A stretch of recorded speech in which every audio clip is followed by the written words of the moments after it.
I just now talked about the pressures of us needing to have job creation and new growth with the need to preserve and protect our environment. Is there any conflict there? I don't think so. I think it's a balance. You cannot have, we're fortunate in the Bay Area to live in one of the most beautiful places in the world. And we're also fortunate to have the innovation engine of the world as well. And what's incredible is that in the Bay Area that we can combine, and they actually really help each other. We combine this innovation economy, and we're fortunate to be surrounded by some of the most beautiful baylands, foothills, and the ocean in the world, and they complement each other. So, Walter, do you think there's any conflict?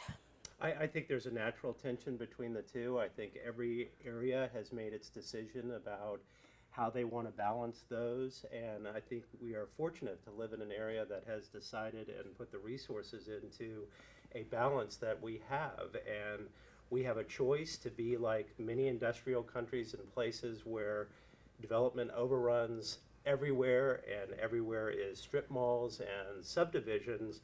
But we decided that was not our vision and our future. And so you have a wonderful vision and future of a green belt that surrounds us and provides this just extraordinary setting that we're in, that I believe leads people to come to this area, want to stay in this area, and makes it one of the most innovative, entrepreneurial, and creative areas in the world.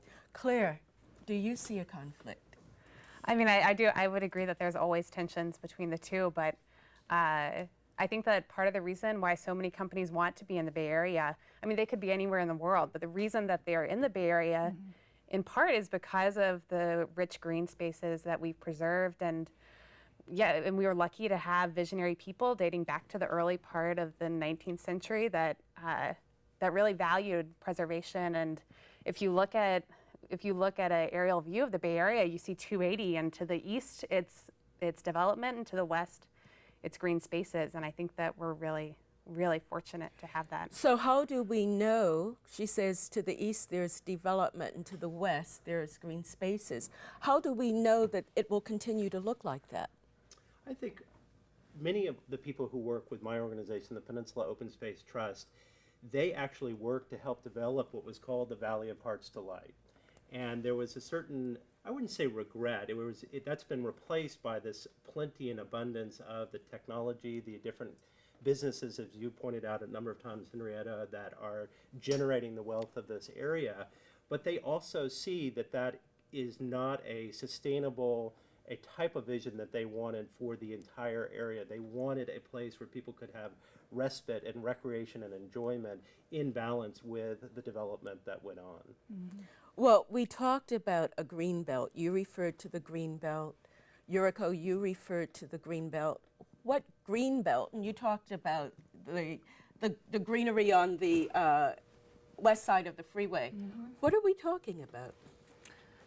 The Santa Cruz Mountain area, which presents the backdrop to the Silicon Valley, is what we're talking about. But we're also talking about the Baylands as well. There's the Baylands, there's the Ridge Line with the iconic and mountain ocean views, and then the ocean on the other side, and with the farmlands rolling down towards the ocean. So you said that this is being preserved, or it has been preserved. How did that come into being? Many of the groups that were formed in the early 70s and mid 70s, when many of the visionary people of that time looked up to the hills and said, do we want a repeat of what's happened in Los Angeles or other areas where development was left unchecked all the way up in the hillsides, or do we want to keep what is unique and special about this area? And so visionaries like Ali Mayer, who just passed away a couple of weeks ago, who fought the battle against the highway down the coast and created the tunnel, joined together with many other folks and said, we want to make a stand. We want to form wonderful organizations like the Mid-Peninsula Regional Open Space District, the Peninsula Open Space Trust, and create an area where people can enjoy this space in the way it's been and will be into the future. So, yes, if I can, yes, I think go on. Yes, well, the story of the founding of MidPen and then of course of Post is a really interesting one.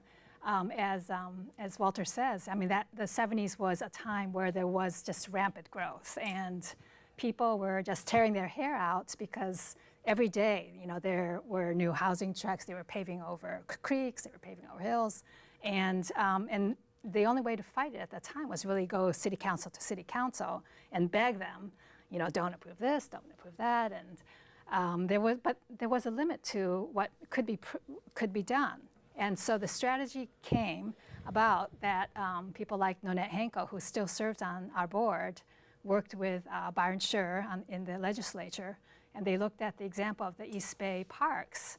And so they decided to go to the people and create an open space district, and so that they don't have to ask other people to preserve it, that they would take funds which the people agree to tax ourselves to create, use that funding to preserve land in perpetuity for the next 7 generations. Well, while you talk, we have a map of the Mid-Peninsula Open Space Trust, and it seems like it's right up there already. So can you tell by the map, or can you tell us what's the green belt, or is the green belt green?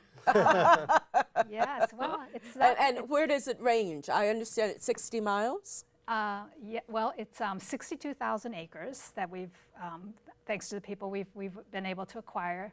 It goes from a Prisma Creek, redwoods in the Pacific area down to Mount Amanum.